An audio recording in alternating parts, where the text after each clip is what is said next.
Si pour vos moments de loisirs vous ne rêvez que de farniente au bord d'une piscine, ce film n'est pas pour vous.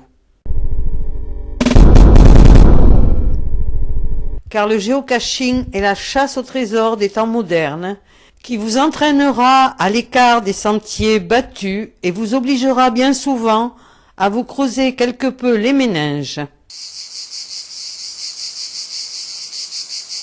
C'est une activité qui peut se faire entre amis, en famille ou même seul.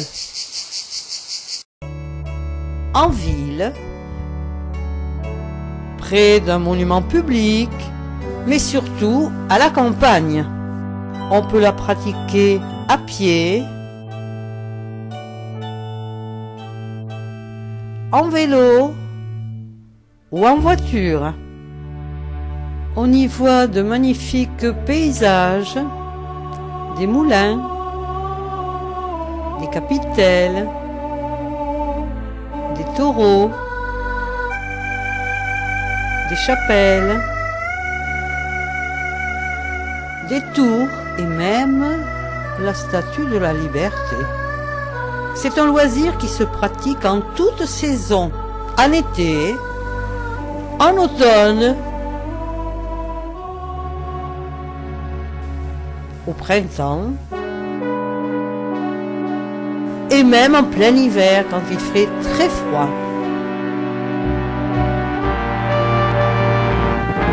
Le seul matériel dont on a besoin pour faire du géocaching, c'est un GPS de randonnée. De nos jours, la majeure partie des téléphones possèdent également une fonction GPS. L'activité se déroule en 3 étapes. La première, c'est de s'inscrire sur le site de géocaching, une inscription gratuite. Ensuite, on a accès à tous les renseignements sur Internet.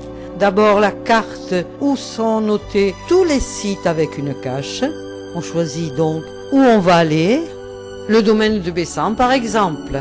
En cliquant dessus, on tombe sur la page où on aura toutes les explications sur cette cache. Et ensuite, on va sur le terrain. Il faut plus ou moins marcher suivant les caches avant d'arriver sur les lieux, guidés par notre GPS. Et une fois que le GPS nous a dit que nous étions arrivés, il n'y a plus qu'à chercher.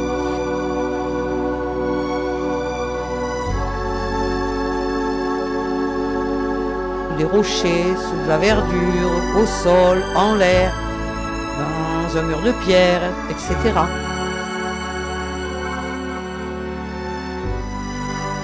Alors, vous voulez que je vous relise la consigne ? Je pense pas qu'il faille monter sur la capitale. Alors, je vais vous sortir en photo, ça vous aidera.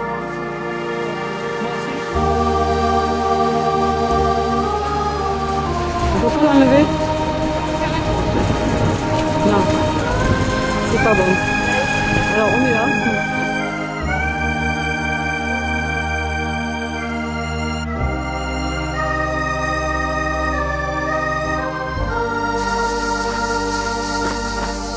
Voilà, allons-y.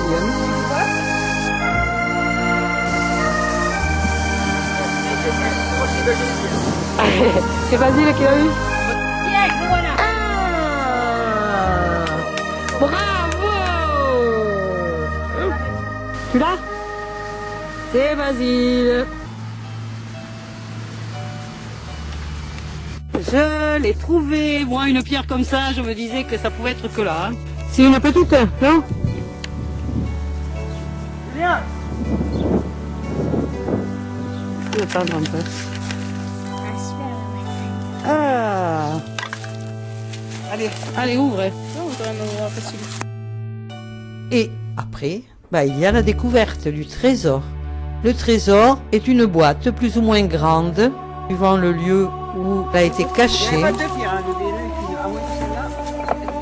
Alors, qu'est-ce qu'il y a? Ah, il y a des petits bonhommes. Il y a 2 crayons. Un demi-rhinocéros et un petit truc... Qui bouge, oui. Ah là, ils ne se sont pas moqués du monde. Hein. Et puis le journal, il est joli. Hein. Regarde le petit journal là qui vient de prix, une bague. Alors, qu'est-ce qu'il y a dedans? Elle est salée, la boîte.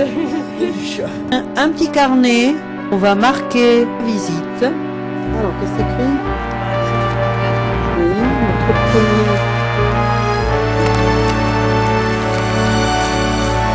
Le 3, donc c'est. Mais le en hollandais, ça fera mieux. Allume le GPS, tu te souviens un peu comment ça marche. Heureusement qu'il y a Il faut appuyer Mathieu. sur le bouton. Eh ouais.